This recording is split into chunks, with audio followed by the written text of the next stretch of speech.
की जोहार। इन दिनों छत्तीसगढ़ और मध्य प्रदेश में डीलिस्टिंग की मांग जोर शोर से की जा रही है। छत्तीसगढ़ के जशपुर और आसपास के क्षेत्रों में ज्यादा देखने को मिल रहा है। यह आंदोलन जनजाति सुरक्षा मंच के तहत बताई जा रही है। आरएसएस और भाजपा से जुड़े संगठन सक्रिय भूमिका में हैं। रैली, आमसभा और नारों से धर्मांतरित ईसाइयों को अनुसूचित जनजाति से हटाने की मांग की जा रही है। दूसरी ओर ईसाई आदिवासी महासभा और कुछ आदिवासी संगठन इसे संविधान और आदिवासियों के खिलाफ साजिश करार दिया है। जशपुर, लैलूंगा और आसपास के क्षेत्रों में डीलिस्टिंग के विरोध में रैलियां और आम सभा आयोजित कर आदिवासियों को जागरूक किया जा रहा है। आइए सबसे पहले डीलिस्टिंग रैलियों पर एक नजर डालते हैं।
भैया ऐसा सनलाइट ऐसा इस साइड आइए, इस साइड।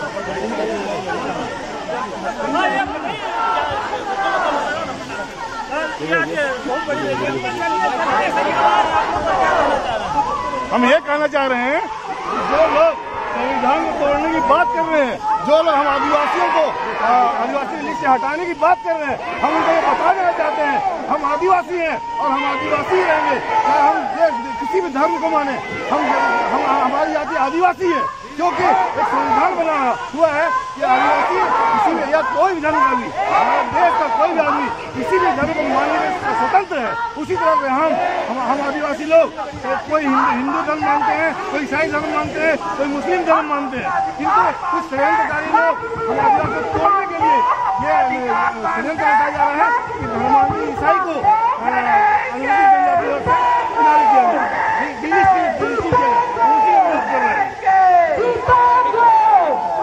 टकराएगा, चूर चूर हो जाएगा।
जिंदाबाद जिंदाबाद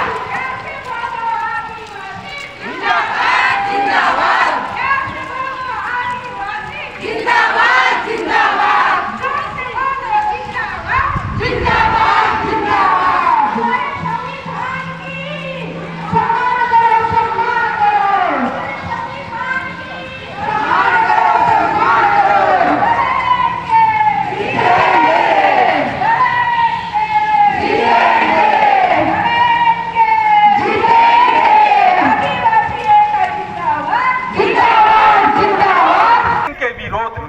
संविधान के सम्मान में, डीलिस्टिंग के विरोध में। आइए हम नारा लगाएं, संविधान के सम्मान में, डीलिस्टिंग के विरोध में, संविधान के सम्मान में, डीलिस्टिंग के विरोध में, संविधान के सम्मान में, डीलिस्टिंग के विरोध में। अभी बहुत अच्छी बातें हम लोगों ने सुना और जिस तरह हमको समझ में आ रहा है, जिस तरह से ये हमारी आत्मा है, हमारे हर एक नागरिक, और इसी के अनुरूप देश का संचालन किया जाता है। हम सब यदि आजाद पंछी की तरह यहाँ है तो संविधान के बदौलत। जिस तरह से बताया गया, हम एक एक के लिए सांस लेने के लिए, आदिवासियों के हक, उनकी सुरक्षा, उनकी शिक्षा दीक्षा के लिए जिस तरह से अनुच्छेद हमने सुना 342 को हमने सुना, 342 का कंडी का 1 को दिया गया है। और अभी हमने सुना कुजूर साहब ने डॉक्टर कुजूर साहब ने बहुत अच्छे ढंग से बताया कि हम सब आदिवासी, जो हमारे पुरखे थे, हम आदिवासी हैं। आदिवासी हमारे प्रकृति पूजक हैं, प्रकृति को पूजने वाले, और आज हमारी पूजा पद्धति भर हमारी बदल गई है। बाकी हमारा रहन सहन, खान पान, उठना बैठना, रीति विधि, रूढ़िवादी परंपरा आज हमारी वैसे ही है। आज यदि ईसाई बन भी गए हैं तो हमारा रहन सहन, खान पान, गीत गोविंद, संस्कृति, बहन ने अभी तुरंत हुर्रे करके गाना गाया, हमारा खान पान वैसे ही है। ईदीगे मारूगे हम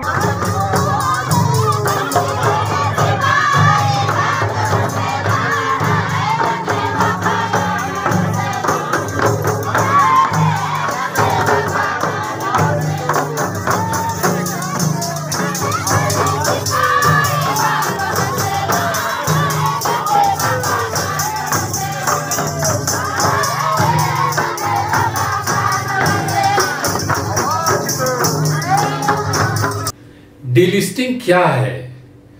जनजाति सुरक्षा मंच का कहना है, जिन आदिवासियों ने ईसाई धर्मांतरण कर लिया है उन्हें डीलिस्टिंग करके एसटी की सूची से हटाया जाए।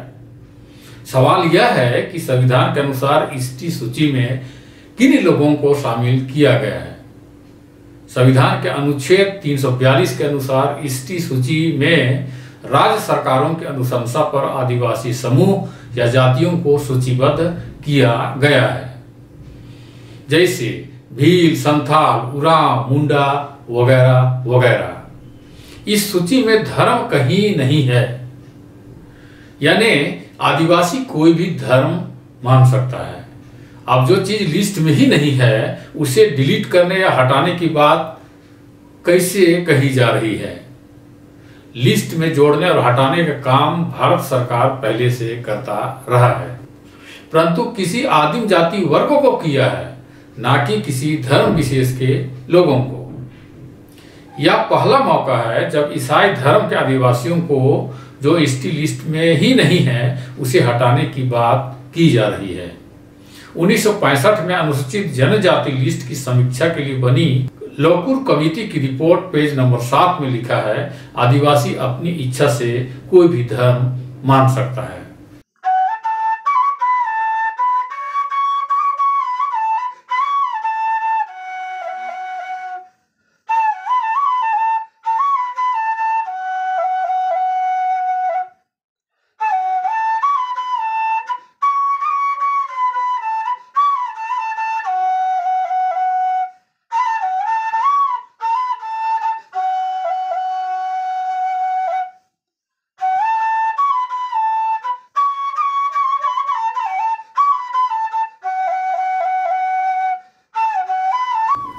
विगत वर्षों में झारखंड के पूर्व मुख्यमंत्री श्री रघुवर दास ने ईसाई आदिवासियों को एसटी लाभ से हटाने की बात कही थी। उस समय पूर्व मंत्री और वर्तमान मांडर विधानसभा क्षेत्र के प्रत्याशी देव कुमार धान ने इसका खुलकर विरोध किया था। उन्होंने आंकड़ा प्रस्तुत करते हुए कहा था, इससे झारखंड में आदिवासियों की जनसंख्या आधी से भी कम हो जाएगी और आरक्षण 26.2% से घटकर 12.5% पर आ जाएगी। उसी अनुरूप आदिवासी सांसदों, विधायकों की सीटें और अन्य सुविधाएं भी घट जाएंगी। संविधान के अनुच्छेद 342(1) और 342(2) के अनुसार जनजातीय समुदाय या समूह को एसटी सूची में शामिल किया गया है। लोकल कमेटी की रिपोर्ट दिनांक 25 अगस्त 1965 में कहा गया है कि इस लिस्ट में उन आदिवासियों को शामिल किया गया है जो सामाजिक, आर्थिक, राजनीतिक पिछड़ेपन, विशिष्ट संस्कृति, शर्मिला स्वभाव, दूसरे लोगों से कटने की प्रवृत्ति रखने वाले, अलग समूह में रहने वाले, पहाड़ियों और मैदानों में रहने वाले और कोई भी धर्म मानने वाले हो सकते हैं।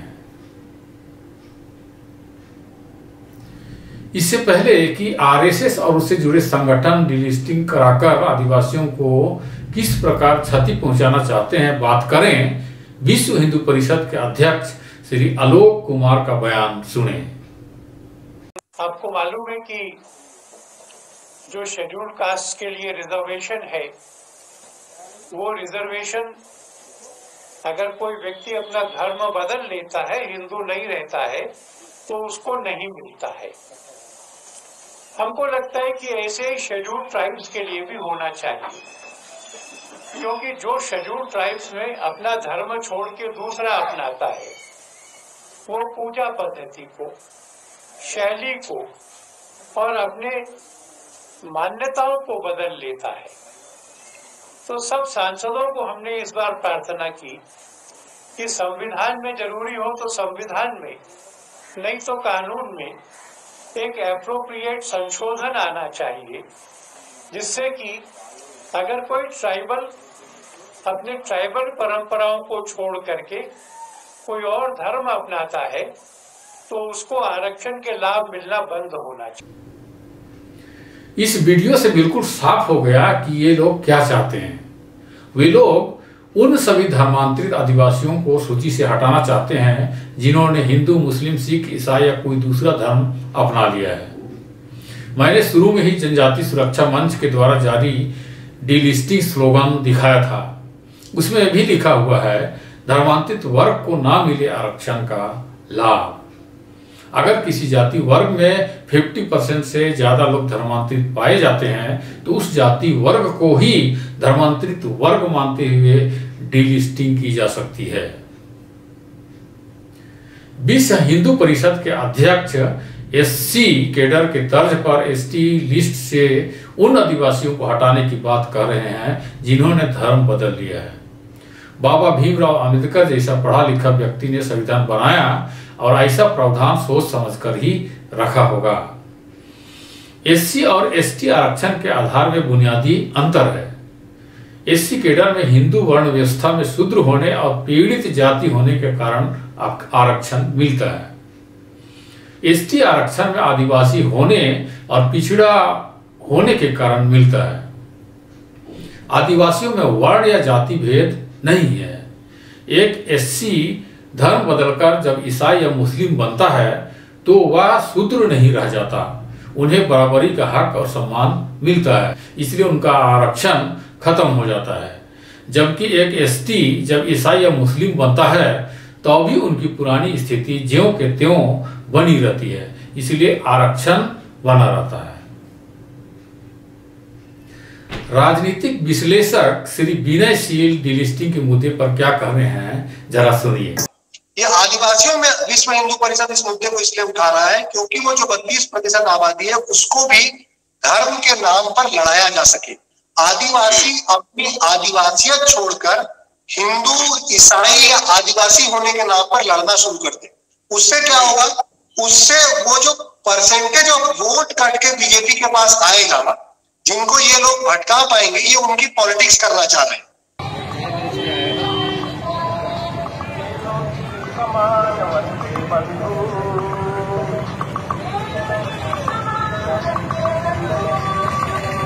कर देंगे बेड़ा पार बन के शंभू।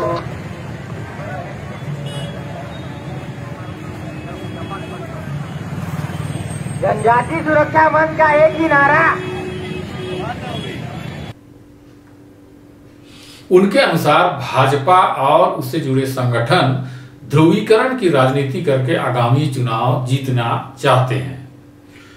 दूसरा, आदिवासियों के हक और अधिकार छीनने का सुगम सस्ता डिलिस्टिंग से अच्छा कोई दूसरा उपाय हो ही नहीं सकता।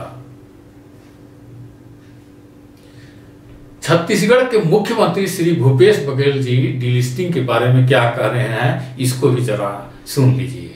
भारतीय जनता पार्टी शासन काल में सबसे ज्यादा चर्चे बने, सबसे ज्यादा चर्चा यदि बना है तो रमन सिंह की सरकार में बना है, और उस समय मौन थे, और आज जब नहीं हो रहा है तो हल्ला कर रहे हैं। भारतीय जनता पार्टी के पास कोई मुद्दा ही नहीं, या तो सांप्रदायिकता की बात करेंगे या धर्मांतरण की बात करेंगे, इसके अलावा इनको आता भी कुछ नहीं। मुख्यमंत्री ने स्पष्ट कहा, भाजपा के पास कोई मुद्दा नहीं है, वह डिलिस्टिंग की बैसाखी पर चुनाव लड़ना चाहती है। आदिवासी एकता जिंदाबाद, जिंदाबाद, जिंदाबाद। आदिवासी एकता जिंदाबाद, जिंदाबाद, जिंदाबाद। के नाम पर समाज को लड़ाना बंद करो, बंद करो, बंद करो, बंद करो।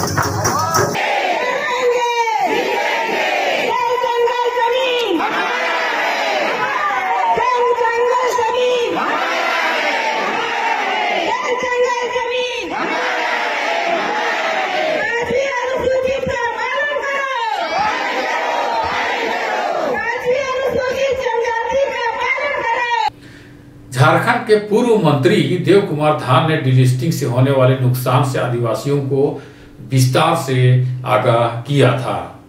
अगर धर्मांतरण करने वाले आदिवासियों की डिलिस्टिंग हो जाती है तो आदिवासियों को क्या क्या नुकसान हो सकता है।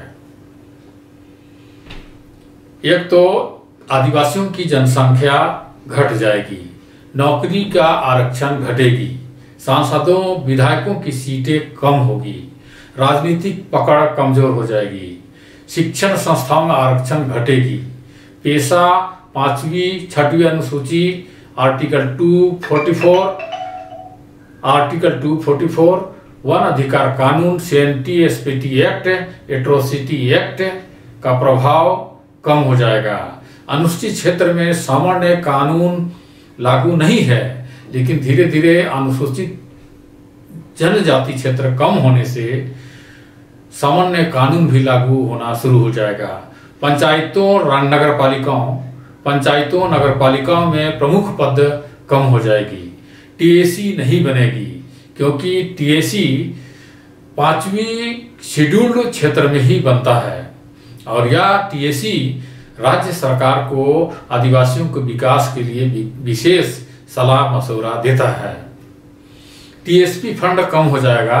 यह भारत सरकार हर साल बजट अलग से TSP के लिए देता है, जिससे आदिवासियों के विकास में खर्च की जाती है। यह भी मिलना बंद हो जाएगा या कम हो जाएगा। जमीन जनरल हो जाएगा। या कैसे होगा दोस्तों, जब धर्मांतरित आदिवासी लोग ST से निकल जाएंगे तो उनकी जमीनें भी जनरल हो जाएगी, और उसको जनरल लोग खरीद करके बहुत सारे जमीन उनके पास चला जाएगा।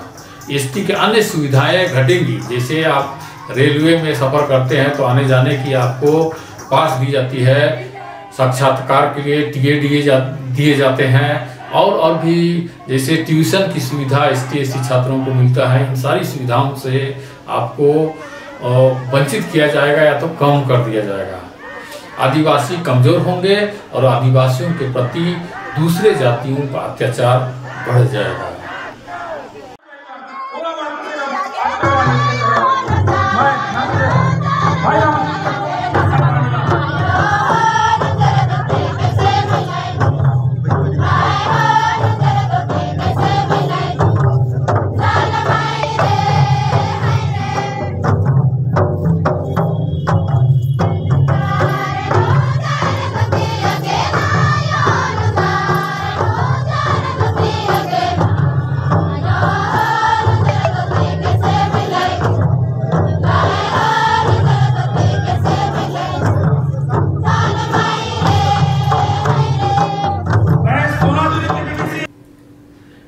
डीलिस्टिंग के बारे में प्रखर आदिवासी शेरनी बोलेसा बेबिता कच्छप किस नजरिए से देखती है, वीडियो देखिए।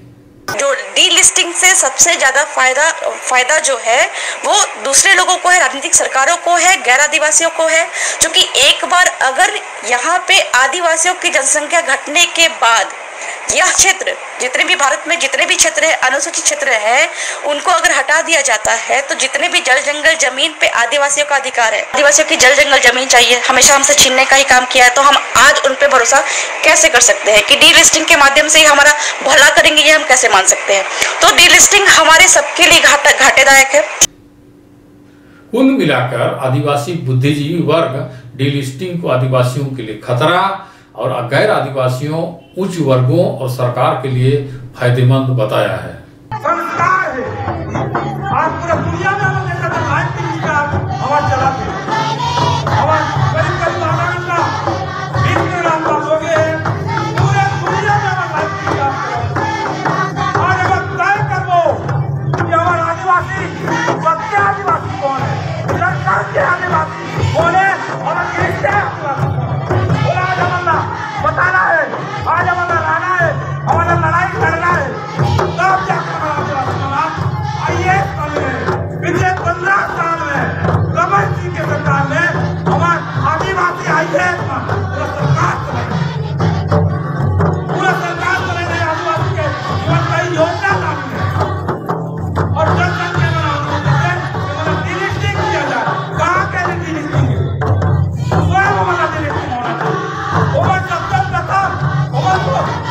समाज है सुधारे, हमें परिवार है सुधारे, हमें लोग नहीं कर सुधारे, हमें खरीदते आदिवासी और सच्चा आदिवासी हमारे संस्कृति कूट से भरे हमारे जीवन में लड़े जीवन में दूसरे ये आदिवासी उन्हें अपने लाइफ की विकास करा के महात्मा गांधी ने बिरसा मुंडा ने हमारे आदिवासी के सपना अब क्या करें दोस्तों,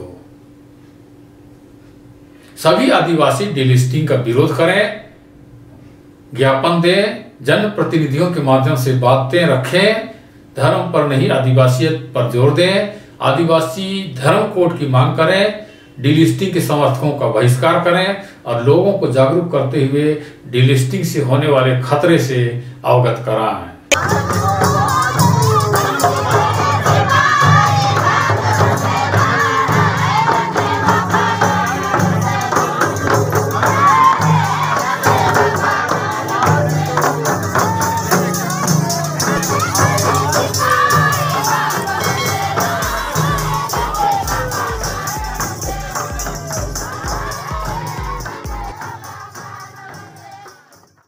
ओलग्गी जोहार।